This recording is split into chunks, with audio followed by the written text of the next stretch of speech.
제일 먼저 이제 보거든요. 그러면 이렇게 되어 있는 사업장, 그러니까 뭐 우리 헬로인사처럼 이렇게 인사 관련된 노무 관련된 서비스를 받는 사업장이나 아니면 노무사들이 뭐 자문해주는 사업장, 그런 데 사업장은 대부분 이렇게 되어 있긴 해요. 근데 그렇지 않은 사업장도 굉장히 많습니다. 여기 보시면 임금 근로시간 등 일부 사항 외에 휴일, 휴가, 서면 명시하지 않음. 그러면 이거를 뒷면에 보면 근로계약서 노동부 표준화를 이제 붙여놨는데 10살 이내 그 시정하라고 하고요. 그리고 미시정하면 범죄 인지하겠다고, 이게 근로노동 지금 그 거기서 제가 그 시정 기간들을 다 따온 겁니다. 그러면 보시면은 임금 구성항목, 계산 방법, 지급 방법, 소정근로시간, 휴일 및 연차휴가, 이거 서면으로 명시하라고 했습니다. 이거 꼭 명시하시고요. 보시면 노동부 표준안입니다. 노동부에서 이 근로감독, 아니 자율점검 뒤에 쓰라고 붙여놓은 거고요. 실제로 사업장한테 이걸 준다고 합니다. 근데 보시면 근로시간이 9시부터 18시까지만 되어 있지, 소정근로시간, 즉 지금은 5인 이상 사업장이 전부 다 40시간제니까 상관이 없긴 하지만, 우리 회사가 주 44시간 사업장인지 40시간인 사업장인지 이런 소정근로시간 자체가 여기 없어요. 소정근로시간이란 말이 법에서 정의한 건데요. 법정 근로시간 내에서 당사자 간의 근무합의로 합의한 시간입니다. 그래서 소정근로시간 자체는 40시간을 못 넘어가요. 근데 여기다 근로시간을 우리 회사는 9시부터 19시까지입니다 라고 써놓으면 이 회사 근로자들은 소정근로시간 뭔지도 모르고 19시까지는 기본급만 받고 다녀야 되나 보다 라고 생각할 수가 있어요. 그죠? 근데 노동부에서 있는 지침들을 제가 지난번 체육직 강의 때도 그랬고 좀 많이 틀린 게 좀 많이 있거든요. 그런 것들은 잘 알고 쓰셔야 돼요. 그리고 두 번째는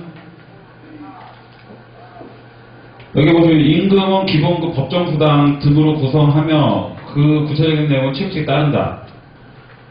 물론 취업규칙에 여기 보면 구성 항목이 나옵니다. 임금의 구성 항목 어떻게 되어 있다.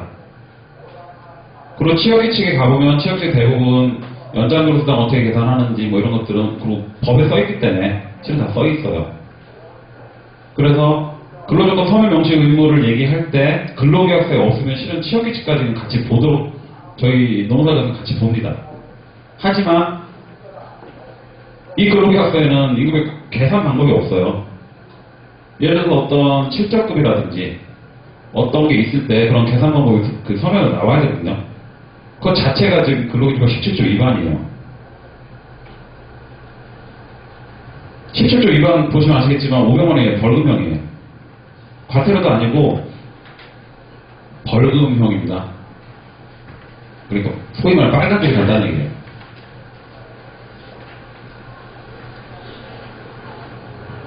그래서 그 사업장에 소정근로시간이 제대로 되어 있는지, 그리고 그 임금의 구성 항목 및 계산 방법이 제대로 되어 있는지는 한번 검토를 해보세요, 회사에서.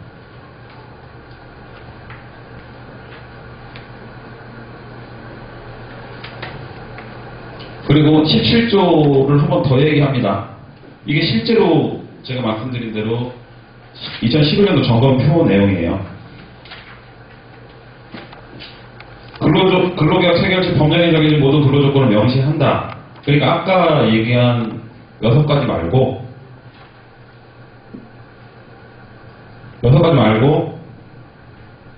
취업 장소 및 종사 업무, 취업규칙 기재사항, 기숙사 있는 경우에 그 기숙사 규칙에 관한 사항을 서면 명시하라고 했는데, 이거를 서면 명시를 근로계약서에 다 할 수가 없는 경우가 있기 때문에 취업규칙을 같이 보는 거예요. 그래서 이거 위반했다면 취업규칙 같이 보여주십시오. 이것도 14일 이내에 시정을 해야 되고요. 여기 보시면은 2010년도 5월 25일 날 법이 개정됐어요. 17조가. 그래서 임금, 소정근로시간, 휴일, 휴가, 대통령령 근로조건은 명시하라고 했고요. 그 중에서 임금의 구성 항목, 계산 방법, 지급 방법, 이 명시된 서면은 근로자에 교부해야 한다. 법이 왜 개정됐냐면 2010년도 5월 25일부터 아니죠. 이 법이 언제 개정됐냐면 1월 1일 개정이 시행이 됐거든요. 여기서 요거 한 줄 바뀌었어요. 서면을 근로자가 요구하면 교부한다 해서 요구하면이란 말이 빠졌습니다. 그래서 올해 점검표 나오면 이게 나올 수가 있을 거예요. 근로자한테 교부했는지만 가지고도 점검할 수 있습니다. 이거 교부 안 한 거 자체가 그 500원의 벌금형을 얘기하는 거예요. 실제로 제가 첫 번째 직장에서 근로계약서 회사에서 다 가지고 있었거든요. 그때 제가 인사팀이었는데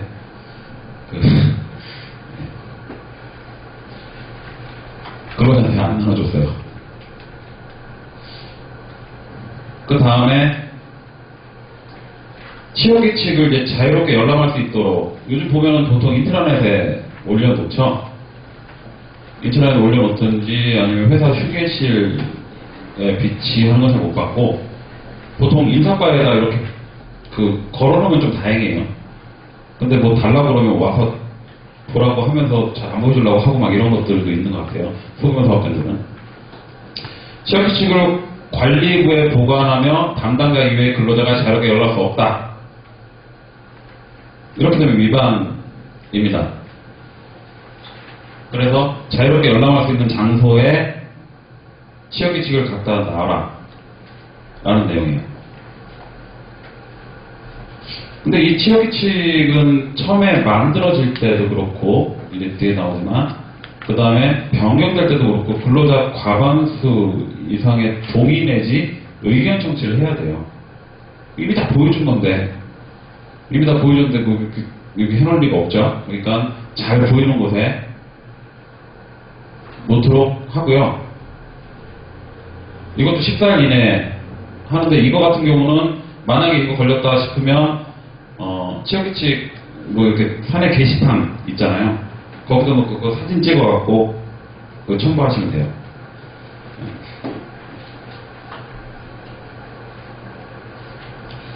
그리고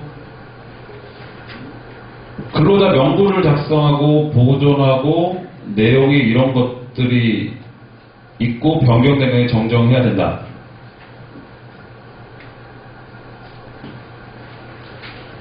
뒷면에 보면 근로자 명부가 있죠.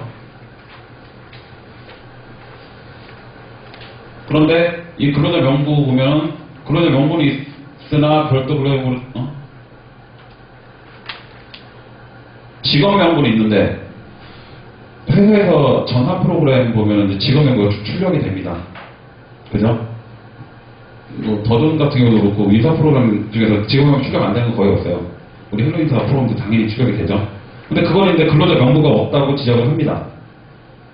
그런데 여기 보면 회사 사정에 맞게 변경 사용 가능하다고 했잖아요. 그런데 실제로는 여기에 나와 있는 것들 중에 뭐 이게 빠졌다고 명부가 없다고 얘기하는 경우가 많이 있습니다.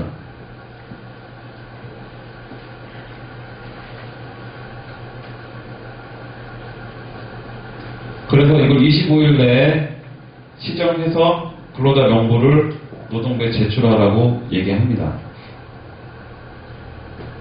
직원이 많으면 이것도 일이거든요. 근데 그 양식을 이걸 쓰라고 해요.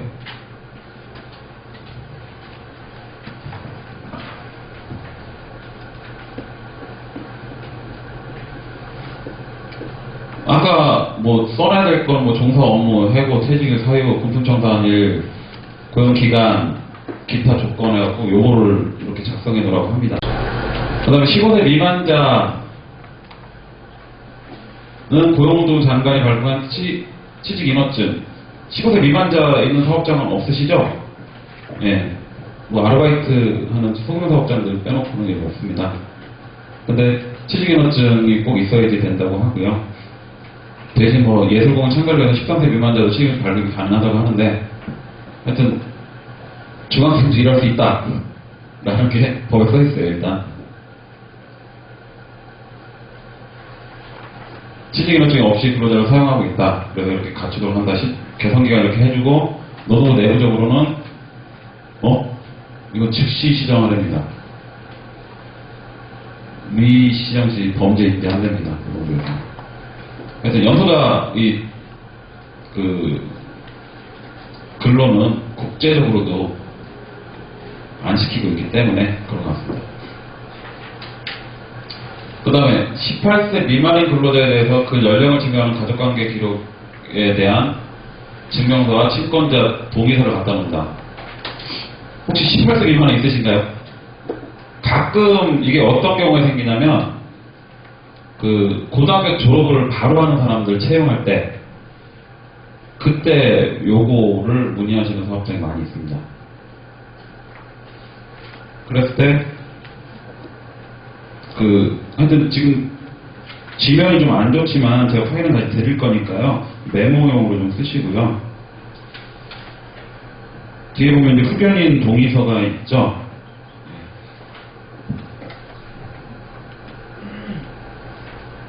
요거는 25일 이내에 부모님한테 받아오라고 하면 되니까요. 뭐 별거 없어요. 근로자 흡연인 인적사항 쓰고, 근로자 인적사항 쓰고, 사업장 어디다, 동의한다, 친권자가. 제가 쭉 보여드리는 것 중에서 아까 근로자 명부는 근로기준법 시행규칙에 나와 있는 법정 양식이에요. 근데 이런 것들은 법정 양식은 아닙니다. 그래서 자유롭게 동의의 의사가 표현되어 있으면 돼요.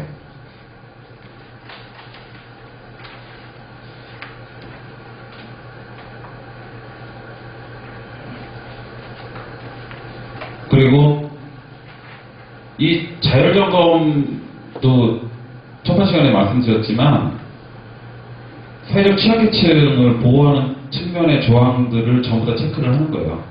그래서 연소자를 먼저 좀 체크를 하는 거고요. 18세 미만인 자를 도덕상, 보건상 위험한 사업에 사용하지 아니한다. 2년 이하의 징역 또는 1,000만 원 이하의 벌금. 그래서 이런 사업장 거의 없으니까요. 여기도 없고. 근데 잠깐 보시면 면허가 필요한 업무. 예, 이런 업무는 있을 수도 있으니까 고려를 하시기 바랍니다. 나머지 뭐 교도소, 정신병원, 소각, 도살, 유류취급업, 단 주유원은 사용 가능하다. 예, 주유소 아르바이트는 가능한데, 그래서 이런 업무는 사용을 안 해야 됩니다. 이런 거는 거의 없으니까요. 이것도 즉시 시정, 그 업무 하지 못하게, 일하지 못하게 그건 뺍니다. 위험하니까. 근로자의 소정근로 시간은 휴게 시간을 제하고 1주 44시간, 1일 8시간을 초과하지 않는다. 연소 근로자는 7시간, 40시간을 초과하지 않는다. 이 소정근로 시간이라는 것 자체가, 소정근로 시간이라는 말도 제가 아까 설명드렸지만 법정근로 시간 내에서 당사자 간에 합의한 시간이기 때문에 이걸 넘는다는 자체가 성립이 안 돼요. 예. 그런데 아직도 컨설팅 요청을, 제가 아까 중소기업청에서 근무한다고 했잖아요. 아직도 질문 들어오는 것과 아직도 많은 사업장이, 22 이하 사업장이 40시간제 이거 해야 되냐 계속 물어요. 아직도. 작년 7월 1일날 벌써 시행했음에도 불구하고. 근데 아까 그런 근로계약서, 노동 표준화에 있는 근로계약서를 보면 이걸 알아낼 수가 없어요. 그래서 이거는 명시를 좀 하고요. 여기 보면 상시근로자 25명인데 2008년 7월 1일부터 40시간제를 실시해야 하나, 전업을 현재 주 44시간제를 운영하고 있다. 근데 이것도 아마 이거 점검돼서 빠질 거예요. 굳이 이제 5인 이상 사업장이 다 점검하기 40시간으로 됐기 때문에. 그리고 아시다시피 5인 미만 사업장은 근로기준법의 대다수가, 노동법 대다수가 적용이 안 됩니다. 그래서 이걸 뭘로 보냐? 그럼 근로계약서에 있는 주 44시간이라는 소정근로시간, 근로계약서 변경을 안 한 사업장들, 그리고 취업규칙. 근데 이 44시간제라고 쓰여 있으면 법에 의해서 특정 일자에, 즉 20인 이하 같은 경우는 작년 7월 1일이죠. 특정 일자에 40시간으로 안 바꿔버리면 이게 생겨요. 연장으로 수당 지급. 그러니까 사업장에 취업규칙 근로계약서 안 바꿔놓으면 작년 7월 1일 이후부터 점검일 현재까지 일주 4시간씩을 연장수당 안 줬다라고 계산을 해버립니다. 그래서 이 소정근로 시간이 그래서 중요해요. 알다시피 휴게 시간은 제외하고 8시간을 초과할 수 없으며 8시간을 초과할 수 없습니다. 시행일이 이미 다 도과했죠. 12년 7월 1일 22년까지 도입했으니까요. 이건 7일 이내, 그러니까 근로계약서 취업규칙. 이게 나오는 데는 근로계약서 취업규칙이기 때문에 근로계약서 취업규칙을 7일 이내에 바꿔야 된다는 얘기예요.